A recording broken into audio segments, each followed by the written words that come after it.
4, 4, 5:30కి వచ్చిన నేను ఇంటికి. 6, 6 అయితుంది, 7 అయితుంది. అన్నాక ఇక ఏం చేసింది, మరి నేనన్న పోయి లేపుతా అని మళ్ళీ ఎరగనట్టే అన్నం వేసుకున్నది వచ్చింది, అన్నే కూర్చొని తిన్నది అని అన్నది కదా. ఇలా అన్నం మా అత్తమ్మ కొద్దిల్నే వండింది, రోజు సలన్నం అవుతుందని కొద్దిల్నే వండింది. పులిగూర చేసుకుంటే పొద్దుగాల తిన్నాం అత్తమ్మ అని మా యారాలతోటి అన్నది. అనగానే సర్లే అనుకున్నా నేను. ఆమెకు ఇంత ఉంచిన, ఆయనకి ఇంత వేసిన, నేను ఇంత తిన్నా. ఆమె మేము తిన్నాక వేసుకొచ్చుకున్నది. వేసుకొచ్చుకున్నాక ఇక మా అక్క అనగానే నేను పొలగన్న లేపుతా, మరి భూవన్న తినిపిస్తా ఇంత లేపని నేను పోయి మనిషి అని ఈ రెక్కబట్టి ఇట్లా ఒత్తగిల బండ పెట్టింది. మనిషి ఇక అంగి ఇది నిండగానే ఉన్నది, చేద్దరు కప్పింది. మనిషి అని నేను ఇట్లా రెక్కబట్టి ఈ గూడబట్టి ఊపితే మనిషి కదులుతలేడు. ఓయో ఏమో కదులుతలేవేంది కొడుకో అని నేను అవాతం లేబట్టిన. లేబడతారికి ఉన్నది, ఈ చేతులు ఇట్ట పోయినాయి, కట్టె జరుచుకుపోయింది. ఓ నా కొడుకు చచ్చిపోయిండే, మనిషి అంతా ఈగమైందని నేను లబ్బ మొత్తుకొని అట్టినే నా కొడుకుని వేసుకొని ఇట్టినే కూలబడంగానే అదే మా బావ కోడలు వచ్చి ఆగత్తమ్మ నువ్వు అంతా కంగారు పడ కాగు అని వాళ్ళు ఇతలకి తీసుకొచ్చి చేతులు కాళ్ళు అన్నీ నలిసితే ఏమున్నది, కట్టె జరుచుకోపోయిన పిల్లగానికి నలితే ఏమొస్తుంది, పిడిచే గిట్ల వచ్చిందో ఏమో, పిడిచెచ్చి చచ్చిపోయినట్టుంది. మొన్నటిదాకా హాస్పిటల్నే ఉండి తీసుకొని వచ్చి 8 రోజులు అక్కడనే ఉండి నా కొడుకుని వేసుకొని నేను ఏం చేద్దాను రా దేవుడా అని లాభా కొట్టుకుంటుంటే వాళ్ళ హాస్పిటల్కి తీసుకుపోతే ఆయన అన్నాడుగా చచ్చిపోయింది అమ్మ అని అన్నాగానే తీసుకొచ్చి ఆడేసినాక నా కొడుకుకి వచ్చినాక నన్ను కొట్టిండు, దాన్ని కొట్టిండు, లంజమండలాల మీరు ఇంటికాడని నా కొడుకుని చంపిర్రా అని అన్నాక నేను ఏం చేసిన, నేను రోడ్డు మీద వచ్చి కూర్చొని ఏడుతుంటే నా గడిచి ఏడ్చి ఏం చేసిండు పోయిండు. ఆ నుంచి అది కదులుతలేదు, అది చెద్దరు ఈ నుంచి ఈడికే కప్పుతుంది అని ఇదేమో కప్పుతుంది ఏందని నా కొడుకు లేచి వచ్చి మెడకాయకి వెళ్ళి ఇట్లా చూసిండు. చూస్తారు ఇట్లా గుంజి ఉన్నాయి, అంత కవలిందమ్మా. నా కొడుకు పిడిచొచ్చి చావలేదే, నా కొడుకుని చంపేసిలే అని బతుకుంటే అక్కల రాని నా కొడుకుని చంపిండ్లు, ఉరిపెట్టి చంపిల్లు అని బతుకంగానే అందరు ఉరికొచ్చి చూసిళ్ళు.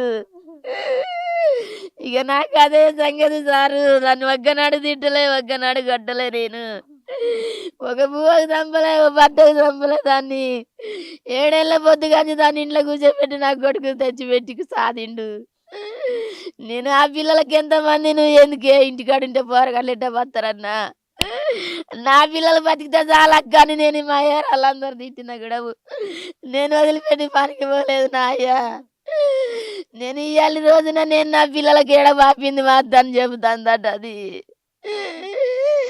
అని చంపిన అంటుందట. దానికి ఏంటో న్యాయం అవుతుంది.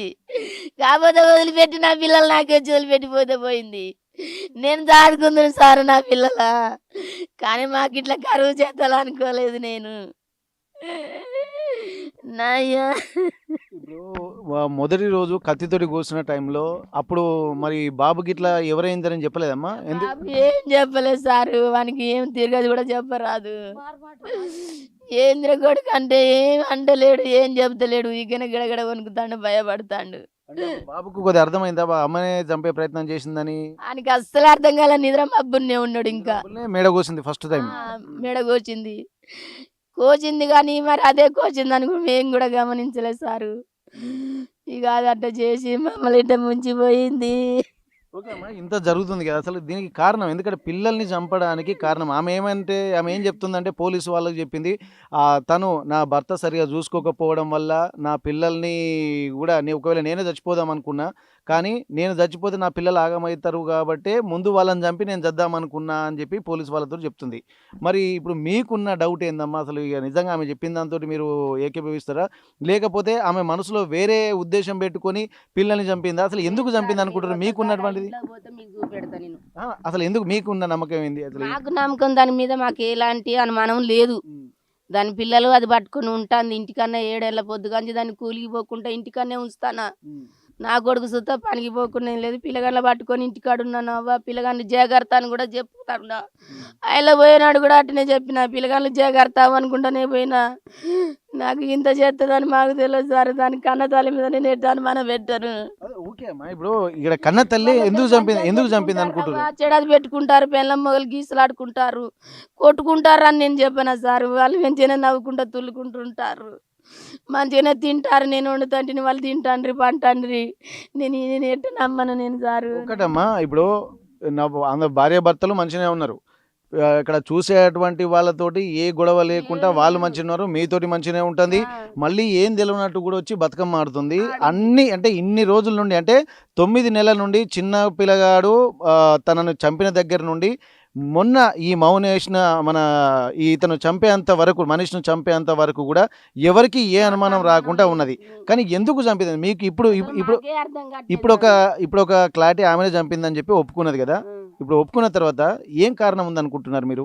మేమేం ఏం కారణం అనుకుంటే మరి అది ఎందుకు, దానికి ఇష్టం లేక చంపిందా, ఇష్టం ఉండి చంపిందా, లేకుంటే ఎవరన్నా ఉంచుకొని చంపిందా మాకు అర్థం కావట్లేదు సారు.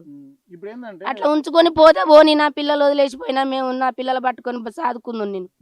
మరి ఒక్క మాట నాకు ఇష్టం లేదురా నీ మీద, నేను ఉండను, నేను పోతా అని అంటే మంచిగుండు సార్. మీరు ఒక్కసారి ఇంట్లో పోయి బీరువా కడిగి పోదాం పారి, దానికి ఏం తక్కువ చేసారు ఒక ఇంట్లో పోదాం పారి సార్. ఒక్క నిమిషం వెళ్దాం. కానీ ఇప్పుడు ఒకటేమ్మా, ఇప్పుడు తన భర్త వీళ్ళిద్దరు ప్రేమ వివాహం, ఇద్దరు ప్రేమించి పెళ్లి చేసుకున్నారా? అంటే మీ ఒకటే కులమా, ఒకటే సామాజిక వర్గం? మరి అయినప్పటికీ కూడా ప్రేమించి పెళ్లి చేసుకున్న తర్వాత భర్తతోటి ప్రేమించి పెళ్లి చేసుకుంది, నిన్నటి వరకు కూడా ఎటువంటి డౌట్ రాకుండానే ఉంది. అట్లాంటప్పుడు పిల్లల్ని చంపాల్సినటువంటి అవసరం ఎందుకు వచ్చింది? నాకు అర్థం కావట్లేదు. మరి దాని వెనక ఏ కారణం ఉన్నదో, మరి ఎవడు చంపేమంటాడు, మరి ఎవడు చంపమంటే చంపుతాందో, మరి ఏమన్నా ఉంచుకుంటే పోతామే, మనకి మా పిల్లలు మాకు ఉంచిపోతే మేము చదువుకుందాం కదా సారు. మరి నీ ఇష్టం లేదంటే వెళ్ళిపోతే మాకు ఒక్క మాట చెప్పిపోయినా ఏమి లేదు అనుకున్నాం.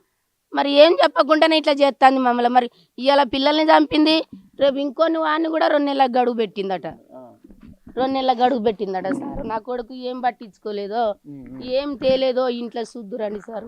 ఓకే, ప్రస్తుతానికైతే వాళ్ళ ఇంట్లోకి వెళ్దాము. ఎందుకంటే ఇంత ప్రేమ వివాహం చేసుకున్న తర్వాత కన్నా పిల్లల్ని కూడా ఇక్కడ కర్కశంగా కడతీర్చడాన్ని కూడా చాలా గమనించాల్సినటువంటి అవసరం ఉంటుంది. ఏం జరుగుతుంది ప్రస్తుతానికి తను ఉపేందర్ ఇక్కడే ఉన్నాడు. ఒకసారి ఉపేందర్ లోపల, ఎందుకంటే ఇప్పుడు నడిపే అబ్బాయి పేరు ఏం పేరు అంటే, 3 పిల్లలలో ఈ మోక్షిత్ అనేటువంటి అబ్బాయి మాత్రమే. ఎందుకంటే రెండో అబ్బాయి, ఒక్కసారి మనం ఇంట్లోకి వెళ్దాం, తను ఎక్కడ జరిగింది, పిల్లగాన్ని ఎక్కడ చంపింది అన్నటువంటి విషయం కూడా మనం చెప్పొచ్చు. ఇప్పటి వరకు కూడా ఇక్కడ ఆర్టీవీ గ్రౌండ్ రిపోర్ట్కి వచ్చిన తర్వాత ఇక్కడ ఈ పిల్లగాన్ని కూడా, ఎందుకంటే ఈ మనీష్ అనేటువంటి అబ్బాయిని కూడా ఈ ప్రాంతంలోనే ఇక్కడే పండుకోబెట్టి ఇక్కడ కూలర్ వేసి ఏమీ తెలియనట్టు వెళ్ళి బతుకమ్మ ఆడుకుంటూ అక్కడ అందరిని నమ్మించేటువంటి ప్రయత్నం చేసింది. చాలా విషయాలు వెలుగులోకి చూస్తున్నాయి. ఎందుకంటే తను చంపినటువంటి నైలాన్ తాడు కూడా నడుముకు చుట్టుకొని నైటీతోటే బతుకమ్మ ఆడుతున్నా అని చెప్పి ఇక్కడ ఉన్నటువంటి వాళ్ళు చెప్తున్నారు. అసలు ఇంకా ఏమేమి విషయాలు తెలుస్తాయో ఒకసారి చెప్పుకుందాము. ఇక్కడ అన్నీ ఉన్నాయి. తనకు అంటే ప్రేమ వివాహం చేసుకున్న తర్వాత తన భార్యను కూడా అన్ని రకాలుగా చూసుకున్నారు. ముచ్చటగా 3 పిల్లలు ఉన్నారు, బంగారం లాంటి పిల్లల్ని కూడా చూసుకొని భర్తతోటి, అంటే వాళ్ళ అత్త కూడా చెప్తుంది, ఎందుకంటే కష్టపెట్టకుండా తనను కూలికి పంపించకుండా ఇంట్లోనే ఉంచుతున్నాను, నేను కష్టపడి నా పిల్లల్ని చదువుకుంటున్నాను అని చెప్పి కొడుకుని అలాగే 3 పిల్లలతో పాటు ఇంకా ఒక వృద్ధాప్యంలోకి అడుగు పెడుతున్నటువంటి తను కూడా పిల్లల్ని కూడా అల్లరి ముద్దుగా ఆ కన్న తల్లి కంటే ఎక్కువగా చూసుకుంటుంది. పిల్లలు చనిపోయారన్న తర్వాత తన శోకాన్ని వర్ణనాతీతంగా మనం చూడొచ్చు. తను అన్నీ తెచ్చిపెట్టానని చెప్పి అంటుంది. వాళ్ళ అత్త కూడా ప్రేమ వివాహాన్ని అంగీకరించింది. ఇక్కడ పిల్లలకు కావాల్సినటువంటివి కాకుండా తన కోడలకు కావాల్సినటువంటి శిరీష, ఎప్పుడైతే 7 సంవత్సరాల క్రితం వచ్చినటువంటి ఆ శిరీష తన కుటుంబంకి వచ్చి కుటుంబంలో వెలుగులు నింపుతామని చెప్పి అనుకుంటుంది.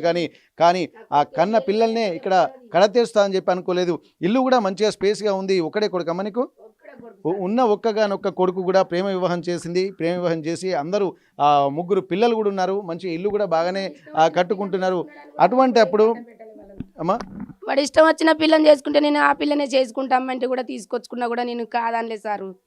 బతకని అని మన రాత గట్టినే ఉంది. వాడు అట్నే చేసుకొని అని కూడా నేను వాడిని ఒక్కనాడు తిట్టలే కొట్టలే. దాన్ని కూడా నేను నల్లనలే తెల్లనలే, ముగ్గురిని ఒక్కరోజు కూడా దాన్ని వచ్చి ఒక బట్ట ఉతికింది కాదు, గుడ్డు ఉతికింది కాదు, చెమ్మ నీళ్ళు పోసింది కాదు, పుట్టాడు మురికి బట్టలు 3 నేనే చేసుకున్నా సారు. వీళ్ళ మీ శిరీష వాళ్ళ అమ్మా నాన్నలు మామూలుగా వచ్చిపోయేది మీతో మంచిగానే ఉంటారా, లేకపోతే వాళ్ళు మేరెడ్డంగానే ఉండేది. తల్లి మాతో ఎప్పుడు సక్కంగా ఉండేది. తండ్రికి తల్లికి దూరమే ఉన్నారు వాళ్ళు. తండ్రి ఒక్క కడ తల్లి ఒక్క కడ బతుకుతారు. వాళ్ళు కూడా వేరే వేరే వాళ్ళు కూడా వేరు వేరే. ఈ పిల్ల ఈ మా ఇంట్లోకి రాకముందు నుంచే వేరు వేరు వాళ్ళు. అప్పటి నుండి కూడా ఏరు వేరే ఉంటారు. ఇక మొన్న చిన్న పిల్లగాడు చనిపోయిన కాంచి ఇక తండ్రి వచ్చి నిద్రకు తీసుకుపోయిన కాంచని ఇక కొంచెం తండ్రి కూడా వస్తాడు పోతాడు. ఇక ఆయన అమాయకుడు, ఆయనను కూడా మేము ఏం అనలేకపోతాను. కాకపోతే దాని తల్లి కాడ దానికాడనే ఉండవచ్చు కానీ తండ్రి మాత్రం మేము అనే హక్కు కూడా లేదు మాకు. ఇప్పుడు ఈమె తల్లిగారింటి దగ్గరికి పోయేదమ్మా, అప్పుడు పోతే తల్లి దగ్గరికే పోయేదా? ఇద్దరు గుడిచే పోయేది, ఇద్దరు కలిసే పోయేది. ఎప్పుడన్నా మా అమ్మ కాడికి పోదాం బా అంటే తీసుకుపోయేది, తీసుకొచ్చేది. మా బిడ్డలు ఇద్దరు, నాకు ఇద్దరు మారు బిడ్డలు అండి సారు. నేను ఫస్ట్ వాళ్ళిద్దరు పుట్టినాక చచ్చిపోయింది మా సమితి. చచ్చిపోతే కూడా నేను వాళ్ళకి ఇంత పిల్లలు, చిన్న పిల్లలు, పాలజీక పిల్ల అప్పుడు చచ్చిపోయింది వాళ్ళమ్మ. ఇద్దరు పిల్లలకు మీదకి వచ్చి నేను వాళ్ళిద్దరు పెళ్ళిళ్ళు చేసిన, వాళ్ళకి పురుగులు చేసిన,